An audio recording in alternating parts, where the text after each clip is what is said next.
Last week I talked about media as an agent of socialization that operates on an unconscious level to produce productive members of society. And today I'm going to talk about another agent of socialization, which is education. Uh, we have all these agents of socialization that operate to cultivate a member of society that reflects the values, the norms, is productive. We're socialized in all these ways so that we fit the standard that society is impressing upon us. And education is one of the main agents of this. Unlike with media, it's a conscious based engagement, so it's learning, it's on the conscious level, and I'm sure unconscious as well, but mostly that conscious interface. So, with that, we wouldn't be in complex societies being socialized into them without the innovation of agriculture. Agriculture allowed nomadic people, hunters and gatherers, that have to travel with their food sources to be stationary and settle and grow and become these complex societies and globalized living standards that we experience today.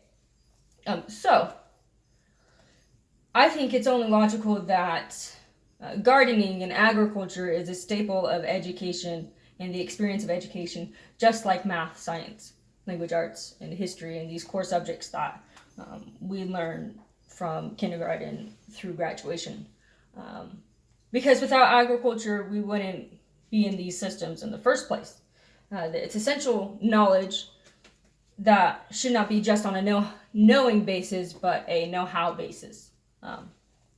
We see with what's going on today with the coronavirus, just how important it is to have community-based systems in place to fill in the gaps created when external forces come and disrupt the higher systems in place that we depend on through the social contract, like the food supply chain.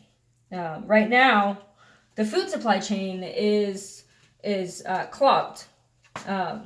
There seems like there's this narrative of shortage when really it's not a shortage of food. It's a stop in picking and producing and getting product into stores, because what's happening is these businesses like schools and restaurants and markets and things that can't operate, they can't buy the food, therefore there is not income for these farmers and dairy producers to then pay their pickers and milkers. Therefore, the product isn't being picked. Dairy farmers are dumping milk and vegetables are rotting. Kim Jamerson, vegetable grower, explains, "We cannot pick the produce if we cannot sell it because we cannot afford the payroll every week." This is creating shortages in food banks.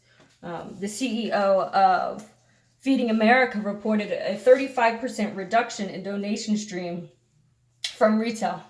So retail-based donations. So there's not any food coming in, so there's not food coming out.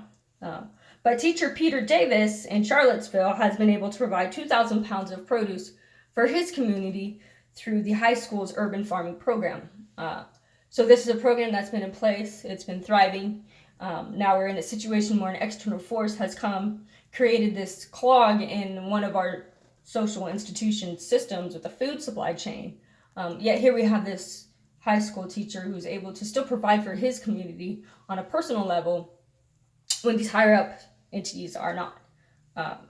So not only does communities help, or not only do gardens help communities in the sense that they can close the gaps of providing and sustainability, it also creates a completely different experience for the student in the education process. Who is the most important? Who is the critical component in the education system, and the fact that this is why education is a component in the first place for the student to learn.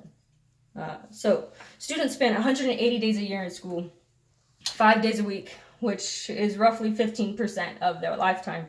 And if you think of the classroom, it's very boxed in, it's very unnatural, it's desks and chairs and maybe posters, lots of engagements and students, and this can be overwhelming. In fact, in 2016, the CDC reported over 6 million children were diagnosed with ADHD. 4 million 6 to 11-year-olds, 3 million 12 to 17-year-olds. This encompasses all the ages that go through the education experience, having a problem with being able to focus, being able to be still and focus on the task at hand and get things done, which, when going back to the classroom, closed space, lots of people, lots of inputs, very easy to get distracted. Attention restoration theory suggests the natural world is cognitively restorative, and exposure to nature has the potential to restore all forms of attention fatigue. Just imagine how helpful this could be, even as a disciplinary tool. Oftentimes I've seen students being put in like a timeout outside in the hallway with a desk, or we've got lunch detention in Saturday schools. I've been in lunch detention where I wrote sentences. I've gone to Saturday school while I sat in a desk and didn't talk. Yes, you're supposed to do homework, but does that happen? No. In these situations, it would be so beneficial, instead of placing these students in isolation or exclusion or just setting, put them outside in this school garden to pull weeds, to take a break from the classroom setting itself and more into the natural world in which they're a part of. There's also health benefits, not just the mental space, but health benefits as well.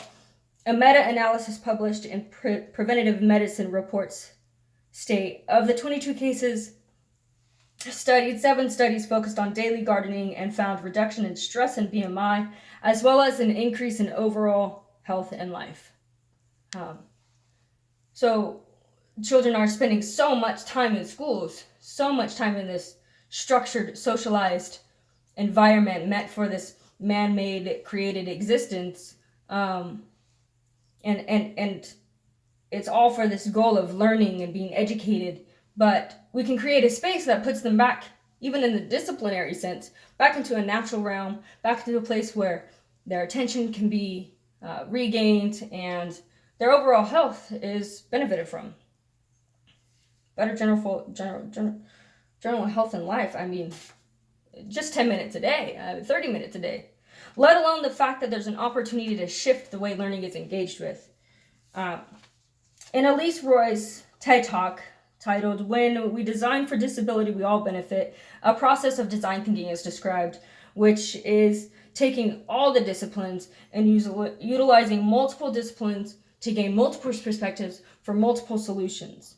Gardening can act as this filter. When you're laying down the seeds with the kindergarteners, you can be counting them, you can be doing math, you can be doing science. Photosynthesis is a key component of science throughout the education career that we learn about. And instead of just learning and knowing facts and knowing plants get energy from the sun and they do this and they grow, getting out and experiencing it, knowing how to do it, let alone that it's crucial for the societies in which we live in to even operate and function food sources. History, the way that it moves, where settlements take place, all of the components that are so pressured and hammered in the education system, math, science, language, arts, history, can come into play still within that gardening environment. Published in the International Journal of Advertising, exposure to nature and elements actually help memory function. Findings confirm the hypothesis that advertisements featuring visual representations of pleasant nature scenes can evoke a similar emotional response to those in natural environments. Advertisements featuring pleasant nature imagery achieved higher memory scores in both aided and unrecalled recognition. So this shows a connection between memory and the scenery used in another agent of socialization, media, in those unconscious cognitive ways to get a productive member of society consuming and buying. And hey, remember this car was driving down this forest and that was a nice feel-good image. Now when you're buying your car, you might buy that car. Let's redirect that into the education engagement where memory, focus, attention, all those things can become cohesive through gardening and are so important. How many dates have we memorized? How many wars? How many things? So we have one agent of socialization using nature to get us to buy and consume. We can have it also in another agent of socialization just to benefit us, just to benefit from the natural engagement with the world. Some people might say, oh, well, that would be so expensive to create programs in the already existing ones. And to that I say, in 2004 to 2005, $356 billion taxpayer dollars was invested into K through 12 programs and prioritized. So much goes into athletics. There's so much focus into that. And if all of the core subjects could benefit from gardening, couldn't funding from each department be pulled, just a little bit of funding from each department be pulled in to create a garden establishment in the school system? If all can benefit from that, then funding shouldn't really be an issue. And the call to action would be, get your school systems to look into funding gardens. If anything, quit sending students inside during their recess break because of bad behavior in the classroom, limiting their outdoor time even more. Our taxpayer dollars are going into this system. We're socialized while in it for purposes. Why not demand more from it and put us back into the natural world within this realm of man-made presence? Thank you.